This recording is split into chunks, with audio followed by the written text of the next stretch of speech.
Glenn Burrows, but I work by the name Glenn Dene. I'm an operating department practitioner, so I specialize in anesthetics. It's a little bit like a nurse, but it's not a nurse. Some of my colleagues would go mental if I called it a nurse, but no, we specialize in anesthetics. We also scrub for cases, and we cover patients as well, and we're part of the obstetric team, and we cover A&E and stuff like that. So it's yeah, it's a great job. I love it. Wow. Oh my gosh. So I usually ask people, because a lot of the people that I'm interviewing are like within the creative arts industry, and obviously it's kind of gone since COVID. I usually ask people how they've kept busy during lockdown. I, I probably shouldn't ask you that question, because I guess you've been busier than ever, right? Yeah, it's been the busiest time of, well, that I can remember, really. It's it's working at the same time and photographing things, and yeah, it's been mentally and physically draining. It has. Yeah, but I've got a supportive family and friends behind me, so it's not the end of the world. But I think I'm feeling it now. A few months after, I'm sort of feeling the tiredness now, I think. Yeah, because I guess when you're in that position, you just got to keep rolling forward, right? And you're just, Mhm. constantly looking at, what's ahead and keeping going. Yeah. And then when you stop, you go, oh my gosh, what just happened? Exactly, exactly. Yeah, and I think it's a bit. I've been looking at the images again, and I'm sorry, to the Welsh Library in Aberystwyth, and it's about 5,000 images, and it's looking back over the images now, I find them quite difficult, because I know the outcome of a lot of the patients, and I know Yeah. obviously what they were fighting at the time and what staff were going through. So yeah, mentally it's affected me a bit more now than I thought it would, to be honest. Yeah. Yeah. So, talk us through that. What was it your plan to go, okay, because obviously I do photography as well, to capture these moments? Did somebody ask you to do them, or kind of how did that come about? So yeah, first and foremost, my job comes first and everything, but then being a very keen photographer, and a lot of people who inspired me, new and old photographers, have been capturing, doing documentary projects throughout their careers, Yeah. and I just thought this is something I've never experienced before. It's something that the NHS has never experienced. So I thought I approached the communications team at the Naira and Bevan University Health Board, and straight away they were well up for it. They were sort of, Yeah. and and it's different if you're a member of staff. It's different to if I wasn't a member of staff, I don't think I would have been able to have that access. No. And it's because I know about consent and all this stuff, and you've got to choose your right moments to take the photograph. There's a couple of times I've taken a photograph, and if in the back of my mind I'm thinking I don't think it's right for people to see this, then I'll either delete it or I just won't take it in the first place. So Yeah. I approached the trust, and they were really keen, and my boss, the Scottish guy called Archie Cameron, he was really, and I was working 8 till 6, but then I was staying behind for a couple of hours. But Archie would say to me, if you've got a spare hour, or if you want to pop over to intensive care on your lunch, your lunch hour, Yeah. then go ahead. So I was really lucky. As I said, no one else would have had that type of access outside of Yeah. the hospital. So yeah, and the communications team and Judith Paget, the chief exec, I had to show all my images to them first, Yeah. and before they were released anywhere for a book or anything like that. And yeah, they signed off on them all, even though there was a few really difficult ones. There's one taken in the mortuary, which was really upsetting, but in fairness to the trust, they were really on board with getting the whole story out there, good and bad.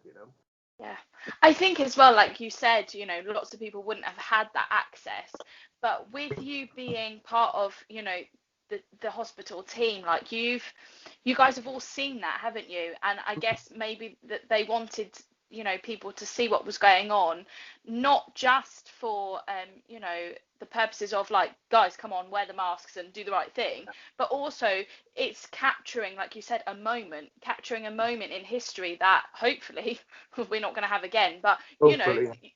you're capturing that moment, and you're able to document history. Yeah, yeah, exactly. It's you know, the main aim of me since I've taken up photography or whatever I've done really is it's never been for financial gain or anything. I think no matter what you do or no matter what medium you use, it's if you start out looking to financially gain from a project, then I think it's going to fail. And for me, it was first and foremost I wanted to capture um, exactly what was going on. Nothing posed. You know, if I had spent 2 weeks photographing my mates in PPE, it wouldn't have been successful. I'd have ruined an opportunity that someone else could have had. But yeah, it was. It's yeah, it's difficult. But as you said, you need to document the history of it. And my hope it was the my I was hopeful that the images will be remembered for years to come. You know, there's some schools that have contacted me that they're using their books, using the Behind the Mask book to teach some future classes. So it's stuff that needs to be seen. You know, a lot of Yeah. the times people see the NHS. There was a couple of TikToks and stuff like that. You know, and Mm. I think people thought, oh well, they're not really doing a lot in work, but it was hard work. Yeah. PPE, is just incredibly difficult to be wearing, and healthcare has changed possibly forever, really, especially Yeah. anesthetic. You know?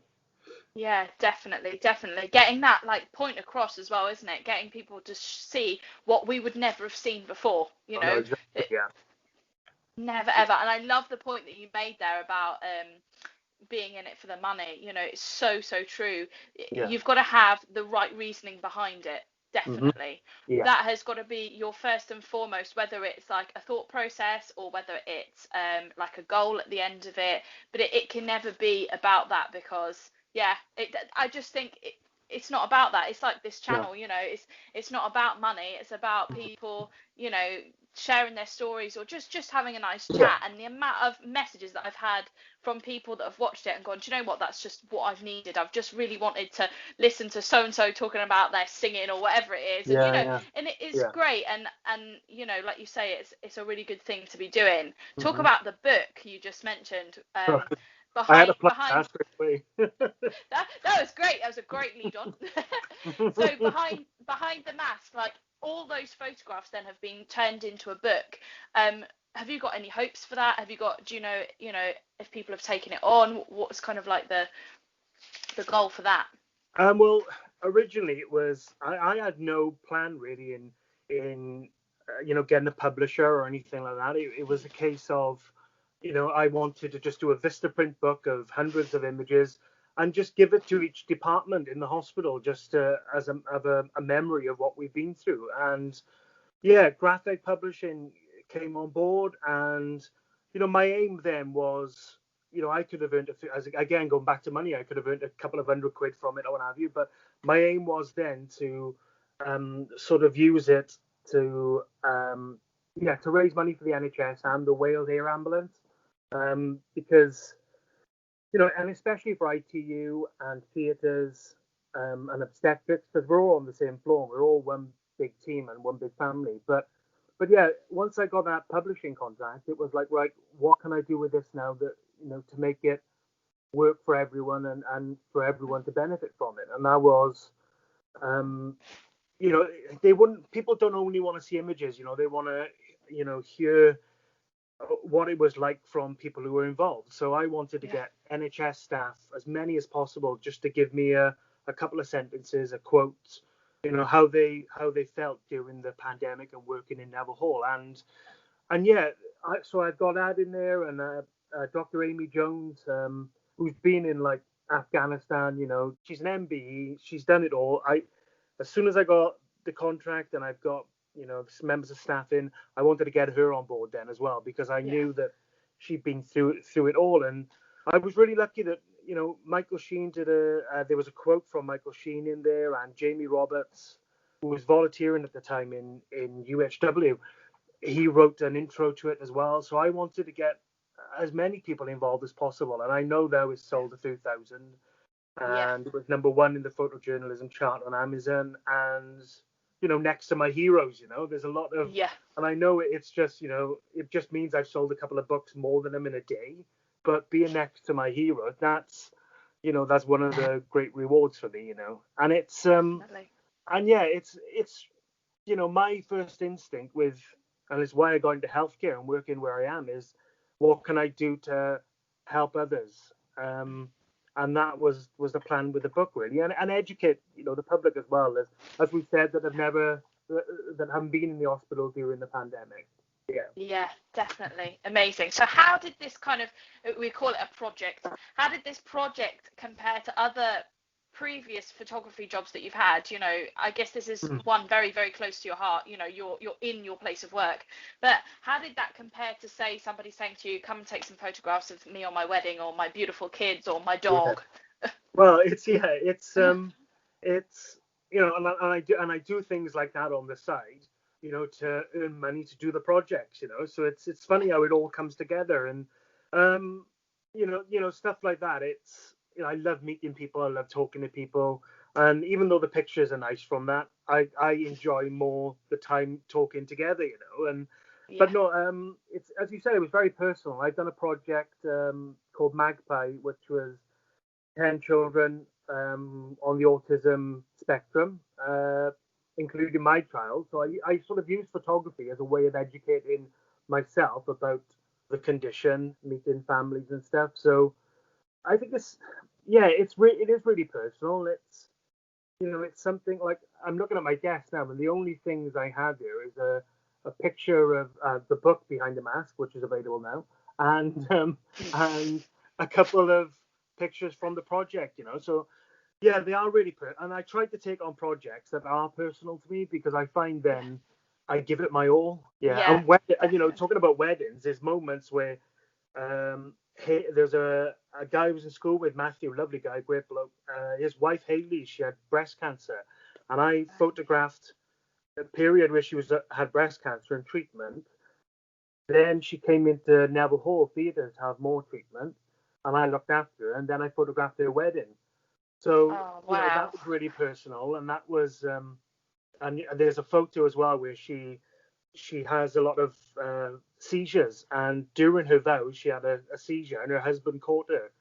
And that picture, Gosh. because she told me to keep photographing no matter what happens, so I kept doing that, and that picture is in my top sort of 5 that mean Yeah. a hell of a lot to me. So Yeah.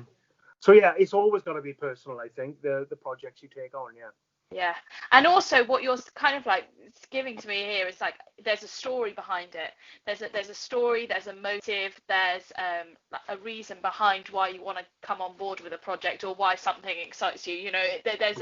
And it's so funny, because that's where it interlinks into the creative arts. We're Mm. all about telling stories, either Yeah. our own, somebody else's, something that somebody's made up, a memoir. It's all about telling stories. So Yeah. that links really, really nicely, Yeah. photography, um, with that. Yeah, definitely. And Beautiful. you've got to, it's got to have, as I said, it's got to be personal, but the images, it's always got to have some sort of emotion. Anyone can look at a camera and smile, Yeah. but ultimately it means nothing to me. It's nice having, me and my wife and children have a photo together. Yes, we're all smiling, but I like to delve a bit deeper, and pick, good or bad, pick up emotions from an image that, it's like a film. As you said, it's like stories. I think they need to move you, Yeah. and anything that moves you is sort of art, I suppose. So yeah, it's got to have for me, a picture's got to have a feeling, to it. Yeah. Is there something or someone, or I don't know, a moment that you'd love to capture with your camera? Uh, oh, crikey. As in people I'd like to photograph, yeah? Yeah. I'd love to photograph Michael Sheen again. He was Yeah. he was amazing. But I'd like to. This guy called Rhys Thomas, rugby. Yeah. He's retired, and I actually saw him in Killeen when I was waiting for my car, and they were just bleeding me dry, this garage, and I was sort of wandering around Killeen, and there was nothing open. It was just, and I could sort of see my bank balance in my head going down, and yeah, I saw Rhys Thomas because he's on a heart transplant list, and I saw him in Killeen, and I nearly just went up to him and said, "Look, I really want to photo," because there's a story there as well. It's not just a Yeah. picture. So I'd like to photograph him.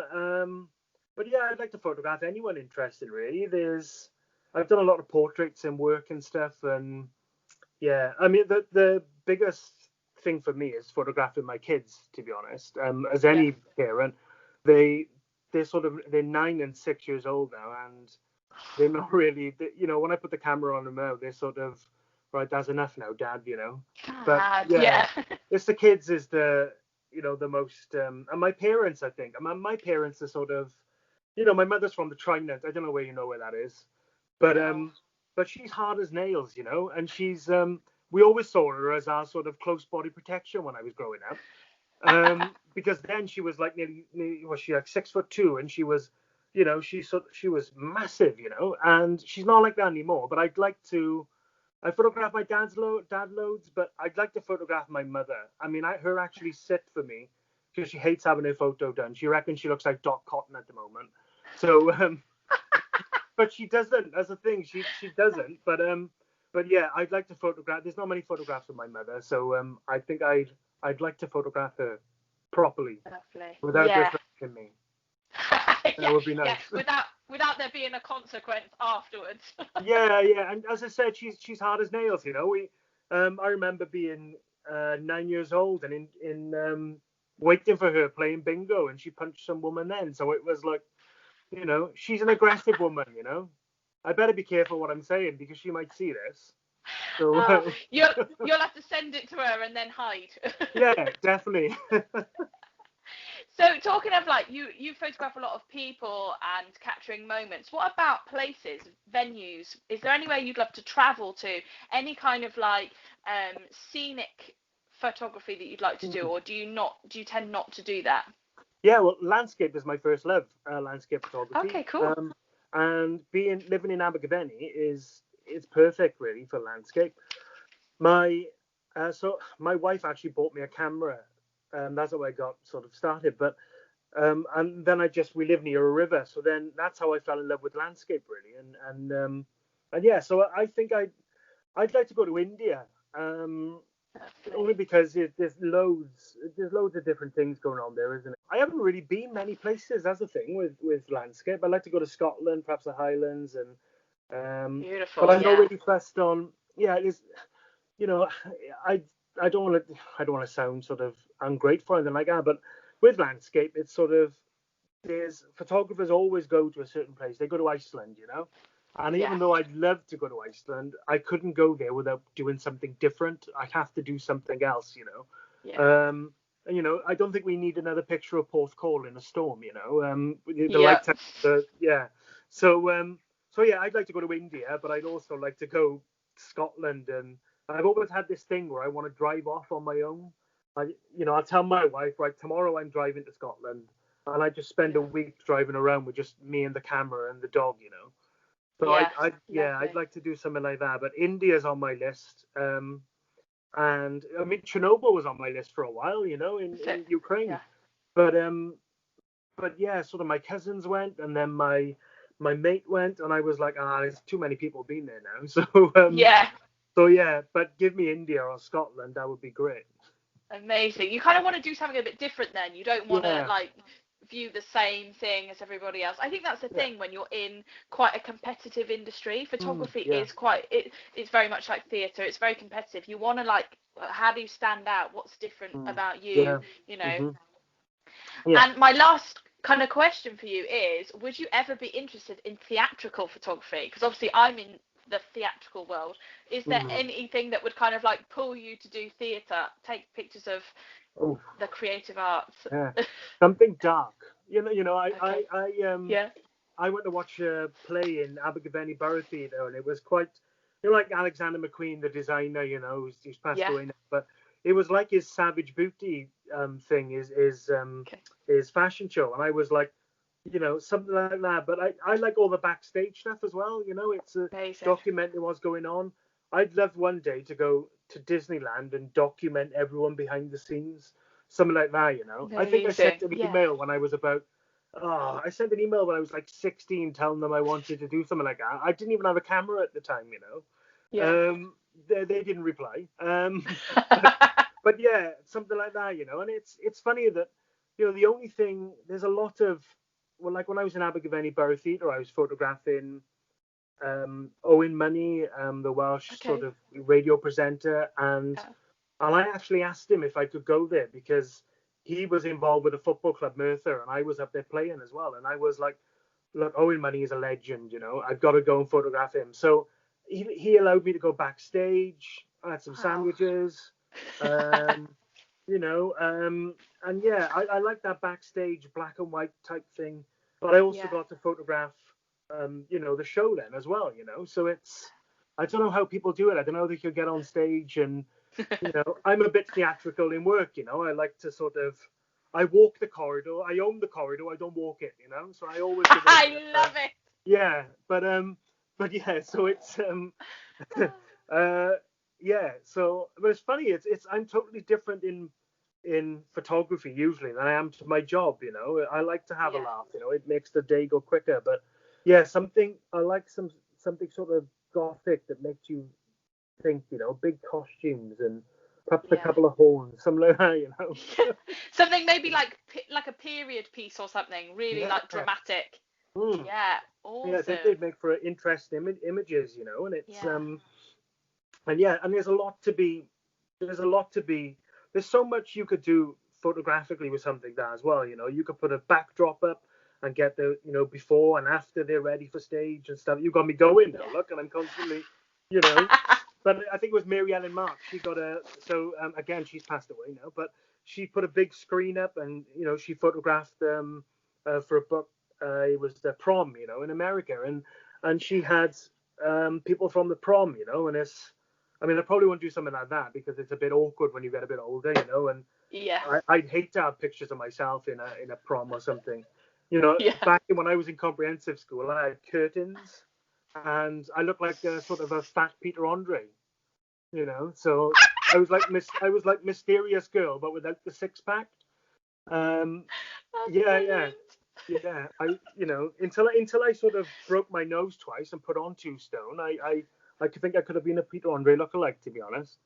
That's Yeah. hilarious. That's hilarious. So maybe your next calling is not a Peter Andre impersonator, but No. a theatrical photographer. That would be Yeah, so there you go. cool. Yeah, Yeah. yeah. It's nice to do something. You know, one minute I was doing, well, not this year, obviously because of COVID, but you know, you're doing a couple of weddings, and that's definitely not something I want to keep doing, even though I enjoy the day and I love a buffet. Um, you know, and A good and, sausage roll, who doesn't? yeah, yeah, and at the end of you know, they have these sweets, don't they? They have the, you know, help yourself to some sweets, and they always say take some sweets home to the kids. I'm like, yeah, righto. So I fill Yeah, up, they're mine. yeah, fill up 2 bags, you know, and I eat them on the way home, then, huh? So Yeah. so yeah, you know, but it's always good in photography to do something different because you never. I know there's professional photographers, but you know, no matter what I do in my life, there'll be millions of better photographers than I am.